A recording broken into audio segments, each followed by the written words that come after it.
ଜୟ ଜଗନ୍ନାଥ। ସକାଳର ସବୁ କାମ ଝଟପଟ ସାରିଦେଲି, ପୁଣି ଛାତ ଉପରକୁ ଦୌଡ଼ି ଆସିଲି।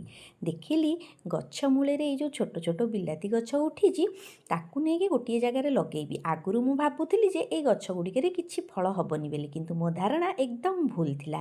ତାକୁ ସାଙ୍ଗେ ସାଙ୍ଗେ ଗୋଟେ ଫାଙ୍କା ଜାଗାରେ ଗାତ କରିକି ପୋତି ଦେଇଥିଲି।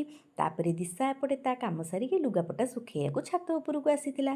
ଦେଖନ୍ତୁ, ହେଳସାମୀ ବଶତଃ 3-4ଟି ବିନ୍ସ ଗଛ ଲଗେଇଥିଲି, କିନ୍ତୁ ତା ଦେହରୁ ମୁଁ ମୁଠା ମୁଠା କରିକି 3 ମୁଠା ପୁରା ବିନ୍ସ ତୋଳିଲିଣି।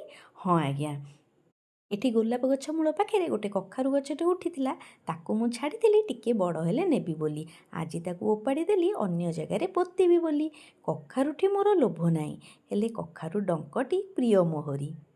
ହଁ, ତାକୁ ଏଠି ପୋତିଦେଲି। ତାପରେ କିଛି ଦିନ ତଳେ ଏଠି ଜୁକିନି ମଞ୍ଜି ମୁଁ ପୋତିଥିଲି, ସିଏ ସବୁ ବି ଗଛ ହେଇଗଲାଣି। ଦେଖନ୍ତୁ, ଖୁସି ଲାଗୁଛି ନା? ମଞ୍ଜି ଯଦି ପୋତିଥିବେ ଉଠିଗଲେ ବଢ଼ିଆ ଲାଗେ। ଆଉ ଘରର କିଛି କାମ ହେଉଥିଲା, ଯେଉଁଥିରେ ନନ୍ଦବାବୁ ମଧ୍ୟ ଅଂଶଗ୍ରହଣ କରିଥିଲେ। କି କାମ ହେଉଛି ଆଗକୁ କହିବି।